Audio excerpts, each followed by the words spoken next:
आपले प्रत्येक काम पूर्ण होवो, नाही कोणते स्वप्न अपूर्ण राहो, धनधान्य व प्रेमाने भरलेले असो जीवन, घरात होवो सदा देवी लक्ष्मीचे आगमन. तुम्हा सर्वांना येणाऱ्या दिवाळ सणाच्या खूप खूप शुभेच्छा. श्री स्वामी समर्थ. तुम्हा सर्वांचं आपल्या यूट्यूब चॅनलवरती मी अगदी मनापासून स्वागत करते. तुमच्या मनातील सर्व चांगल्या इच्छा स्वामी महाराज पूर्ण करोत, हीच स्वामींच्या चरणी प्रार्थना करते आणि आजच्या व्हिडिओला सुरुवात करते. आजच्या व्हिडिओमध्ये मी तुम्हाला सांगणार आहे ते म्हणजे दिवाळीमध्ये अतिशय महत्त्वाचा मानला जाणारा दिवस म्हणजे लक्ष्मीपूजनाचा दिवस. आणि या दिवशी आपल्या घरामध्ये चुकूनही या काही वस्तू ह्या असायला नको आहेत. तर या वस्तू कोणत्या आहेत की ज्या आपण दिवाळीच्या अगोदरच आपल्या घराच्या बाहेर फेकायच्या आहेत. या वस्तू आपल्या घरामध्ये असतील तर माता लक्ष्मी ही क्रोधित होऊन निघून जाते. याबद्दलची संपूर्ण माहिती आपण आजच्या या व्हिडिओमध्ये पाहणार आहोत. आपल्याला माहीत आहे की शुभ दिवसांना हिंदू धर्मांमध्ये फार मोठे महत्त्व आहे, कारण या दिवशी आपण बऱ्याचशा चांगल्या गोष्टी करत असतो. माता लक्ष्मीची कृपा व्हावी, तिने आपल्यावरती प्रसन्न व्हावे, तर यासाठी आपण दिवाळीच्या लक्ष्मीपूजनाच्या दिवशी तिची विधिवत पूजा करत असतो. यावर्षी 12 नोव्हेंबर 2023ला रविवारी लक्ष्मीपूजन आहे. तसेच या दिवशीच नरक चतुर्दशी सुद्धा आहे. आपण लक्ष्मीपूजनाचा जो शुभ मुहूर्त आहे तर तो असणार आहे 12 नोव्हेंबर 2023ला संध्याकाळी 5:40 ते 7:36 तर हा शुभ मुहूर्त हा लक्ष्मीपूजनाचा आहे. आश्विन अमावस्येच्या रात्री लक्ष्मी ही पृथ्वीवरती संचार करत असते. आपल्या निवासासाठी ती योग्य असे स्थान बघत असते. आणि असे म्हणतात की ज्या घरामध्ये कलह नसतो, वातावरण प्रसन्न असते, तसेच ज्या व्यक्ती खऱ्या, प्रामाणिक, दानशूर, धर्मनिष्ठ असतात तर अशा व्यक्तींच्या घरी माता लक्ष्मी ही कायमचे वास्तव्य करते. अशा या अतिशय शुभ मुहूर्ताच्या दिवशी आपल्याला या वस्तू आपल्या घरामध्ये ठेवायच्या नाहीत. तर या वस्तू कोणत्या आहेत? यातील पहिली वस्तू आहे ती म्हणजे आपल्या देवघरातील गळणारी समई किंवा गळणारे निरंजन. आपण रोज आपल्या देवघरामध्ये दिवा लावत असतो, परंतु काही समई किंवा निरंजनामधून तेल गळत असते, ते निरंजन तुटलेले असते. तर असे निरंजन किंवा समई आपल्याला दिवाळीच्या अगोदरच ही घराबाहेर करायची आहे आणि आपण नवीन समई, नवीन निरंजन हे खरेदी करायचं आहे. कारण तुटलेला, फुटलेला किंवा गळणारा दिवा हा कधीही पूजेमध्ये असू नये. यानंतर आहे ते म्हणजे फाटलेले देवाचे कापड. आपण देवासाठी जे कापड वापरत असू ते जर फाटलेले असेल किंवा खराब झालेले असेल, त्याला जर तेलाचे वगैरे जास्त डाग पडलेले असतील किंवा आपण कापूर जाळताना अगरबत्ती लागल्यामुळे ते कापड जे आहे तर ते फाटलेले असेल, तर असे कापड आपल्याला पूजेमध्ये वापरायचे नाही. असे कापडसुद्धा आपल्याला दिवाळी येण्यापूर्वीच बदलायचे आहे. ते कापड आपल्याला घराच्या बाहेर करायचं आहे. फाटकी कपडे ही आपल्याला घरामध्ये कधीही ठेवायची नाहीत. कपडे जी घरामध्ये असतात तर ती नेहमी स्वच्छ आणि नीटनेटकी असावीत. त्यामुळे आपल्याला असे जर कापड तुमच्या देवघरामध्ये असेल तर ते फेकून द्यायचे आहे आणि नवीन कापड हे आपल्याला देवांसाठी आणायचे आहे. हे कापड विसर्जित करताना आपल्याला पाण्यामध्ये जर विसर्जित केले तर पाण्याचे प्रदूषण होऊ शकते. त्यामुळे तुम्ही एखाद्या झाडाखाली, जमिनीमध्ये हे जे कापड आहे तर ते गाडू शकता. यानंतर आहे ते म्हणजे तुटलेला तवा असेल, पोलपाट, लाटणं किंवा कुठलीही एखादी फुटलेली वस्तू जर तुमच्या स्वयंपाकघरामध्ये असेल तर ती सुद्धा वस्तू आपल्याला लक्ष्मीपूजनाच्या दिवशी आपल्या घरामध्ये चुकूनही नको आहे. मग त्यामध्ये एखादं कप असेल ज्याचा दांडा तुटलेला आहे आणि आपण तोच कप चहासाठी जर वापरत असू तर हे सुद्धा पूर्णपणे चुकीचं आहे. हा कपसुद्धा आपल्याला बाहेर टाकायचा आहे. वास्तुशास्त्रानुसार या गोष्टींना मान्यता नाही की तुम्ही तुटलेली भांडी स्वयंपाकघरात वापरावीत. त्यामुळे जर तुमच्याकडे तुटकी फुटकी भांडी असतील तर आपल्या घराला दोष लागू शकतात, घरामध्ये दारिद्र्य येते आणि तुटलेली भांडी ही घरामध्ये नकारात्मकता आणतात. अशा घरामध्ये कधीही शांतता राहत नाही. त्यामुळे अशी जर भांडी तुमच्याकडे असतील तर दिवाळीच्या अगोदरच ही भांडीसुद्धा तुम्ही मोडीत द्या. तुमच्याकडे जर पितळेची भांडी असतील तर ती तुम्ही मोडीत देऊ शकता आणि त्या पैशातून तुम्ही इतर नवं भांडं घेऊ शकता. किंवा जर प्लास्टिकची वगैरे भांडी किंवा लाकडी काही गोष्टी जर तुटक्या फुटक्या असतील तर त्या तुम्हाला घराच्या बाहेर करायच्या आहेत.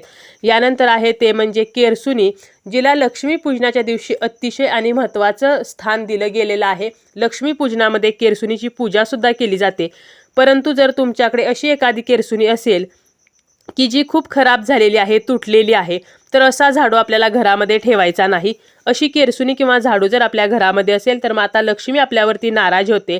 केरसुणीबाबत सुद्धा शास्त्रामध्ये अनेक नियम सांगितलेले आहेत आणि जे त्यांचे पालन करत नाहीत तर त्यांच्या नशिबी दुर्दैवच येते. यामुळे घरातील वातावरण सुद्धा दूषित होते.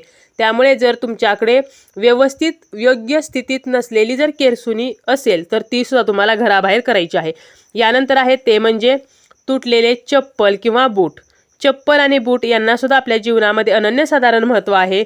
ज्याप्रमाणे आपण दुसऱ्याचे चप्पल किंवा बूट घरी आणले तर त्यासोबत नकारात्मक शक्ती येते, त्याप्रमाणेच आपल्या घरामध्ये जर तुटलेल्या चपला असतील, तुटलेले बूट असतील तर आपल्या घरामध्ये दारिद्र्य प्रवेश करते. त्यामुळे अशा चपलासुद्धा आपल्याला वेळीच बाहेर काढायच्या आहेत आणि लक्ष्मीपूजनाच्या दिवशी अशा चपला आपल्या घरामध्ये चुकूनही नसायला हव्या आहेत.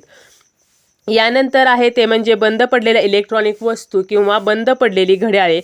प्राचीन काळापासून घरातील वस्तूसंबंधी काही प्रथा या प्रचलित आहेत. बहुतांश घरामध्ये तुटलेल्या वस्तू एखाद्या कोपऱ्यात किंवा माळ्यावर पडून असतात आणि शास्त्रामध्ये अशा काही वस्तू सांगितलेल्या आहेत की ज्या घरामध्ये ठेवू नयेत. यामुळे आपल्या आर्थिक अडचणी वाढतात, आर्थिक समस्यांमध्ये वाढ होते.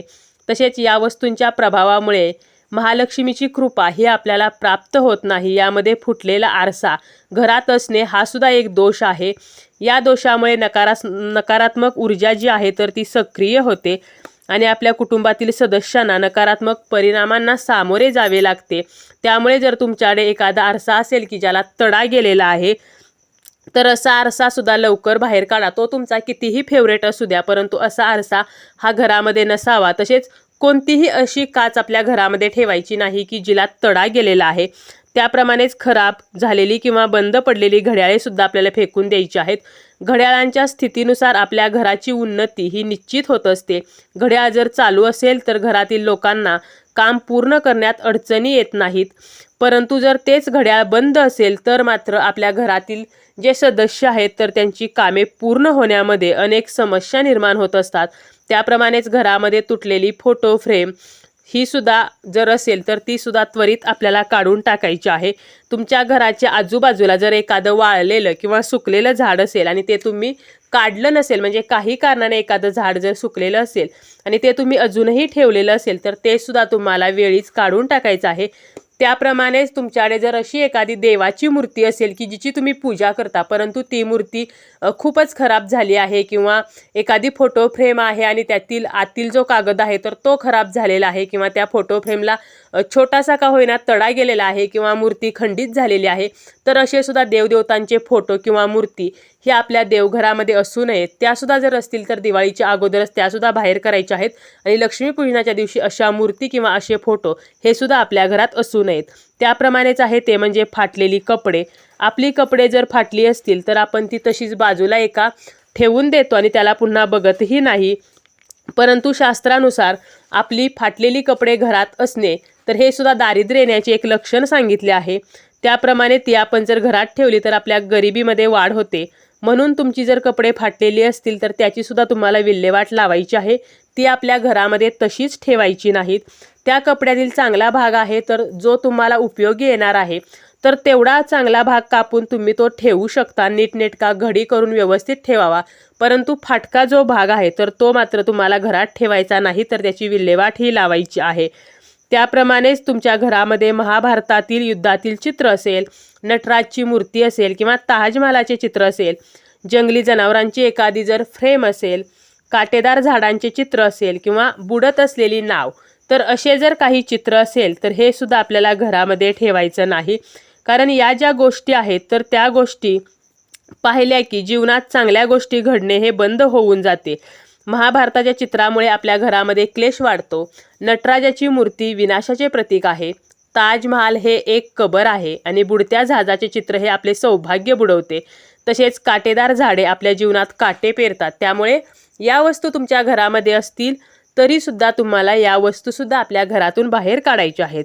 तसेच फाटलेली पर्स घरामध्ये ठेवणे हे सुद्धा अशुभ मानलेले आहे. एखादं पॉकेट आहे, एखादी पर्स आहे आणि ती जर तुम्हाला तुमच्या आवडत्या व्यक्तीने गिफ्ट केलेली आहे आणि ती फाटलेली आहे म्हणून तुम्हाला ती टाकून द्यावीशी वाटत नाही, परंतु अशी पर्स किंवा असं पॉकेट घरामध्ये ठेवणं हे सुद्धा घरामध्ये अलक्ष्मी येण्याचं एक प्रमुख कारण समजलं जातं. त्यामुळे अशा वस्तूसुद्धा तुम्हाला घरामध्ये ठेवायच्या नाहीत.